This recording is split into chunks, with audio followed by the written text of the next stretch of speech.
तो साहब उसे छेड़ते हैं, सदगुरु कबीर साहब छेड़ते हैं, छेड़ कर कहते हैं, मजाकिया लहजे में कहते हैं, जैसे कोई लंगोटिया यार हो, यार यार फकीर तू रमा किस ख्याल में, 5-25 संग 3 नारी, एक को छोड़ 33 तेरे संग में, एक नहीं क्या तकसीर पारी। जा कारण भर मत फिरे वही से होएगा नरक भारी, पहले छोड़ 33 फिर छोड़ घर की प्यारी।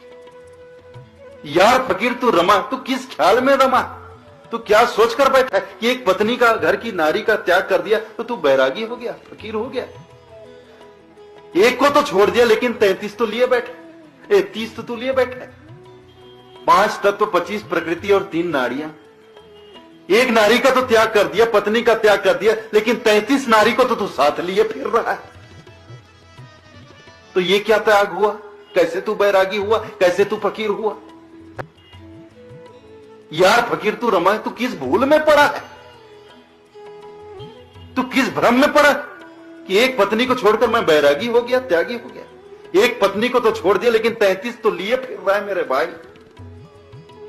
5-25 संग 3 नारी, एक को छोड़ 33 तेरे संग में, एक नहीं क्या तकसीर, यही उसे एक बेचारी नहीं तेरा क्या बिगाड़ लिया था कि तूने उसका त्याग कर दिया। 33 तो तू साथ लिए चल रहा है, और यही से होएगा नरक भारी, और इसी से तेरा नरक भारी पड़ेगा। कबीर या ख्याल को ना बद, साहब कहते हैं कबीर या ख्याल को ना बद, पहले छोड़ 33 तब छोड़ घर की नारी।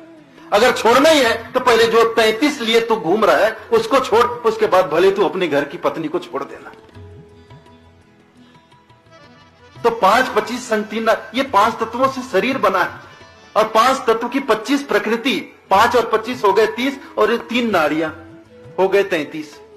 तो ये जो शरीर का मोह है इसे तो कोई छोड़ नहीं पाता, और नारी को छोड़ दिया और कह रहे हैं हम बैरागी हो गए। कैसे बैरागी हो गए मेरे भाई।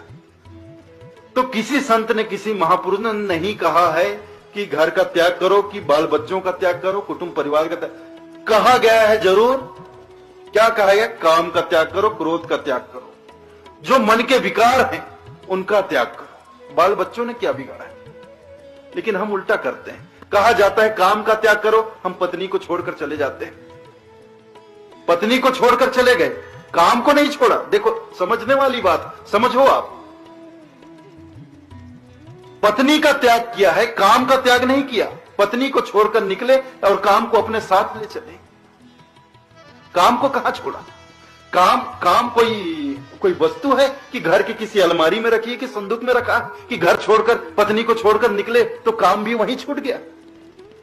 काम वहां नहीं, काम तो मन में है, वासना तो मन में है। तो पत्नी को छोड़ा, काम वासना को तो साथ लेकर चले, और जब काम वासना साथ है तो एक पत्नी को छोड़े तो बाहर 10 कुकर्म करेंगे, और करते। आए दिन हम अखबारों में पढ़ते हैं, समाचारों में देखते हैं, यहां इस साधु ने ऐसा कर दिया, वहां ऐसा कर दिया, किसी से बात छुपी नहीं।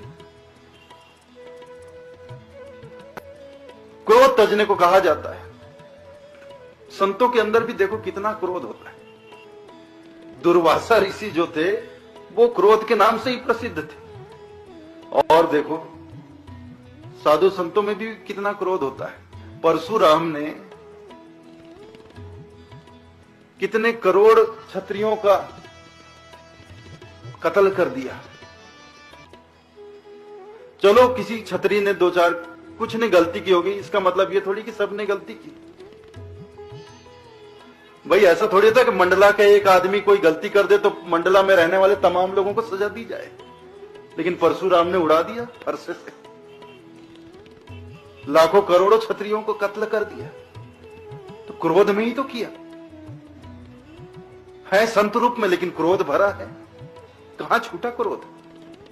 कहा जा रहा है लोभ तजो, ये नहीं कहा जा रहा है कि घर बार को तजो, कहा जा रहा है लोभ तजो। लेकिन हम छोड़कर जाते हैं घर परिवार, जमीन जायदाद जो छोड़ करके, लेकिन लोभ जो है, लोभ तो हमारे साथ ही जाता है, क्योंकि लोभ तो मन में है, हमारे अंदर है। तो जब लोभ हमारे साथ है तो घर छोड़ते हैं, छोटा सा मठ बनाते हैं बड़ा सा। घर 2 कमरे का छोड़ते हैं तो आश्रम 50 कमरे का बनाते हैं। घर में थोड़ी सी संपत्ति तो आश्रम में करोड़ों अरबों की संपत्ति। तो ये तो वही बात हो गई कि हम छोटी माया से निकले और माया के बड़े बाजार में जाकर बैठ गए। तो साहब इसी बात को कह रहे हैं, गृह तजे तो मढ़ी बनावे, उदय अस्त दे फेरी, और कुटुंब तजे शाखा चाहे मन माया। तो वो चाहे देवी देवता हो, चाहे इंसान हो, चाहे ऋषि मुनि हो, ये माया ने किसी को नहीं छोड़ा है। किसी न किसी रूप में उसने सबको फांस कर रखा हुआ है। और जब तक हम माया के बंधनों को नहीं तोड़ते हैं, हम अपने कल्याण के मार्ग पर आगे बढ़ ही नहीं सकते हैं। घूम घूम कर वहीं रह जाएंगे, हमारा जीवन बीत जाएगा, मिलेगा कुछ भी नहीं, पहुंचेंगे हम कभी नहीं। तो जरूरत यही है कि हम विवेक की आंखों को खोलें, और विवेक की आंखें खुलती है संतों की संगति से। संतों की संगति में जब हम जाते हैं या गुरु के सदगुरु के शरण में जाते हैं, तो वहां जो सत्संग हमें मिलता है, जो चर्चाएं हम सुनते हैं, उसे सुनकर हमें प्रेरणा मिलती है। उनके सत्संग से हमारा सोया हुआ विवेक जागता है, क्योंकि संत झंझोड़ते हैं अपने सत्संग से, अपने ज्ञान से, अपने उपदेश से, अपनी शिक्षाओं से सोए हुए आदमी के सोए हुए विवेक को झंझोड़ कर जगाते हैं। और जब आंख खुलती तब एक जागृति आती। जब विवेक की आंखें खुल जाती हैं तो हम सब कुछ देखने लगते हैं कि कहां कहां बंधन है, कहां कहां हम किस ढंग से बंधे। जब देखने लगते हैं, समझने लगते हैं, तो एक एक बंधन को खोलते हुए हम आगे बढ़ते हैं। और जब बंधन को खोलकर आगे बढ़ते हैं तो हम अपनी मंजिल की ओर, अपने मंजिल के नजदीक पहुंचने लगते हैं। और दृढ़ता पूर्वक, पूरी निष्ठा से, लगन से ऐसे ही आगे बढ़ते रहे।